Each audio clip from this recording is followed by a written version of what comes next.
শান্ত নিৰিবিলি এই ঠাই আৰু প্ৰাচীন মানে যি গ্ৰাম্য জীৱনৰ ছাপ এতিয়াও ইয়াত বিৰাজমান হৈ আছে। পুষ্পৰাজকুমাৰী বাইদেউ এগৰাকী আহোম ৰমণী, গুৰু গম্ভীৰ পৰিচয়, গুৰু গম্ভীৰ চিন্তা চৰ্চাৰ উদ্বেলিত বাইদেউৰ মন প্ৰাণ, আৰু সেই চিন্তা চেতনা এতিয়াও বাইদেউ আছে। বেছি দিন জীয়াই থাকক, আমিতো আশীৰ্বাদ দিয়া আমাৰ হেৰি নাই, ধৃষ্টতা নাই, তথাপিতো আমি কামটোত হাঁহিব লাগে নি, মইতো গাঁও ঘৰ পাৰি একো হেৰি ক'বলৈ নহওক বহক। তাৰপিছত বাইদেউ মানে সেই কামখিনি কৰে। আৰু কেতিয়াবা ঘৰ কয় বোলে মই জেওৰাখন ভেটি থৈ আহিলোঁ, জেওৰাখন বোলে পৰি আছিলে তুলি থৈ আহিলোঁ। মইতো আচৰিত খাওঁ, জেওৰাখন তুলি থৈ আহিলোঁ। আৰু তাৰ দ্বিতীয়তে তেওঁ খাদ্যপ্ৰাণো ভাল, তেওঁ বা সস্তীয়া সেইবিলাক খাদ্যৰ প্ৰতি ইমান তেওঁ আকৃষ্ট নহয়।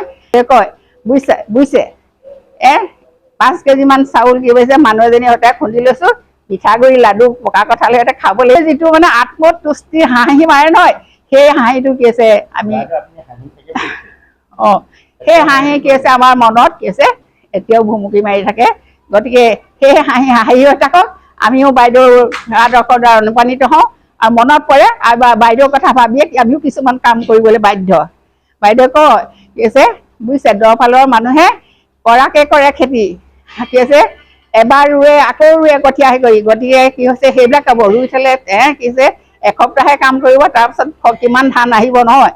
গতিকে তেনেধৰণে কোৱা মানুহ বাইদেউ। গতিকে বাইদেউৰ আদৰ্শ আছে, বাইদেউৰ আদৰ্শ আমি গ্ৰহণযোগ্য আৰু সকলোৱে আদৰ্শ তেওঁৰ আদৰ্শ তেখেতৰ আদৰ্শ লওক, অনুপ্ৰাণিত হওক।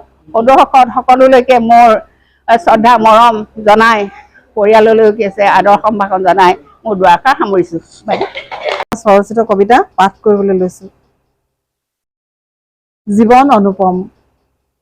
জীৱন নাটৰ বিয়লি বেলাত সচকিত মনে বিচাৰি ফুৰো আজিও সুখৰ হেতেলি, হাঁহি কান্দোনৰ মধুৰ মিলন, তাতেই ফুটি উঠে বাস্তৱ জীৱনৰ জীয়া সপোনবোৰ।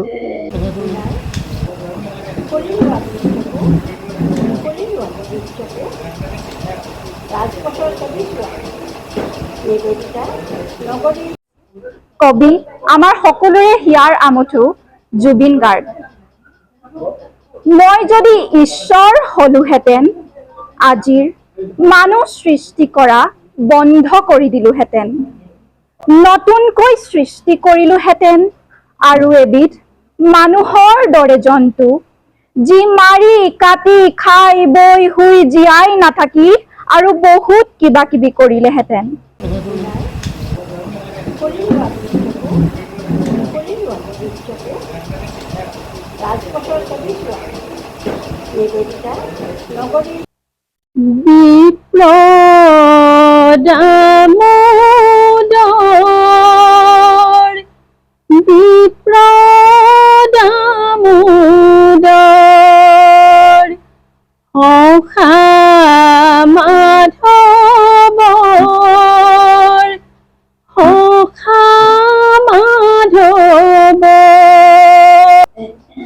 পূজনীয় মাতুল মাৰিছ শুনিছো কৰিছে বাস পঞ্চৱতী বনে, শ্ৰীৰাম লক্ষ্মণ নামে তপস্বী দুজন, লগতে ললনা এটি জানকী নামেৰে, স্নেহৰ আদৰণীয় সুপ্পনখা ভনীটিয়ে মোৰ পুষ্প অন্বেষণৰ বাবে সেই কাননত গৈ কৰোতে বিহাৰ, বিনা দুখে দুন্মতি লক্ষ্মণে নাক কান কাটি তাইক কৰে ভীষণ অপমান।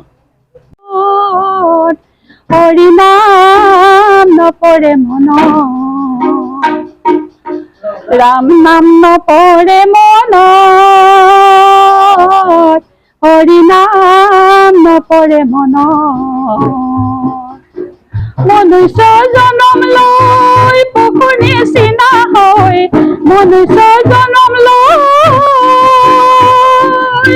পশু নিচিনা হয়, ৰমি ফুৰো সংসাৰ বনত, ৰাম নাম নপৰে মনত, ৰাম নাম নপৰে মনত, হৰিনাম নপৰে মনত।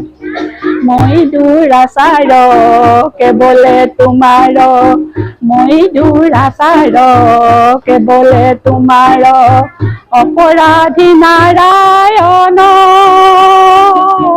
সেমিও কহৰি লয়ো দাখ কৰি সেমিও কহৰি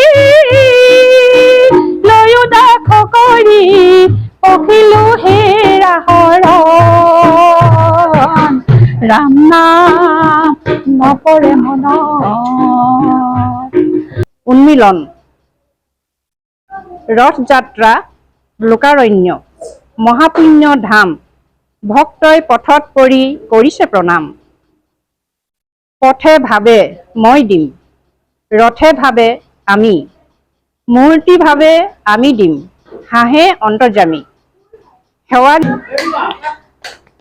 ৰৈ ৰৈতি আমি তিনি বনি ৰৈ ৰৈতি যাওঁৱে তিনি ঘৰে ৰৈ ৰৈতি যাওঁৱে তিনি ৰৈ ৰৈতি আয়ে কান্দি কাটি ৰৈ ৰৈতি থাক ৰৈ ৰৈতি আয়ে তুলিলে ৰৈ ৰৈতি অলনা তলনা ৰৈ ৰৈতি অলনা তলনা ৰৈ ৰৈতি ধামৰালো কচু ৰৈ ৰৈতি খোৱা ভাঙি ভাঙি ককা ভাঙি ভাঙি না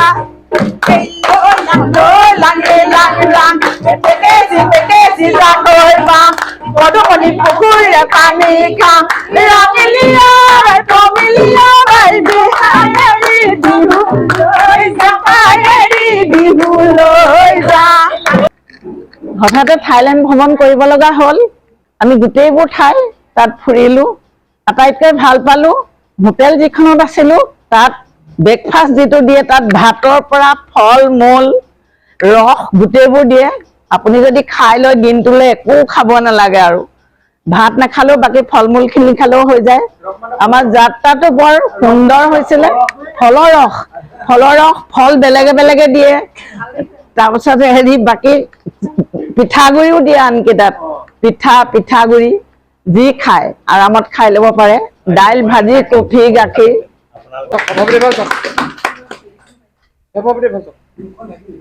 দেখা নাই কেতিয়াও, মই দেখা নাই, শুনিছো তথাপি নীলিম সলিল ৰাশি বাধাহীন উৰ্মিমালা আছে দূৰ দিগন্ত ব্যাপী। মোৰ এই অন্তৰখনি সাগৰৰ দৰে নীলা বেদনাৰে দেখা নাই তুমি? উঠিছে মৰিছে যত বাসনাৰ লক্ষ্য ঢৌ তোমাৰে স্মৃতি সীমাচুমি। দেখিছাতো ৰামধেনু বাৰিষাৰ পোহৰত ডাৱৰৰ মোহন গৌৰৱ মোৰ হিয়া আকাশত দেখিছানে ৰঙৰ উৎসৱ। মই ইয়ালৈ আহি খুব মানে কিবা সুখী। আৰু ছাৰে আমাক পঢ়াইছিলে, আমাক জুলিয়াছ চিজাৰ পঢ়াইছিলে। আৰু তেতিয়া আমি জুলিয়াছ চিজাৰত আপোনালোকে জানে এণ্টনিঅ আছে, চিজাৰ আছে, হেৰি আছে। তেতিয়া আমি ছাৰে যেতিয়া আমাক জুলিয়াছ চিজাৰ পঢ়ায় তেতিয়া ছাৰ আহিলে আমি সদায় ছাৰক যে বুটাছ ছাৰ আহিব আমি ছাৰক কৈছিলোঁ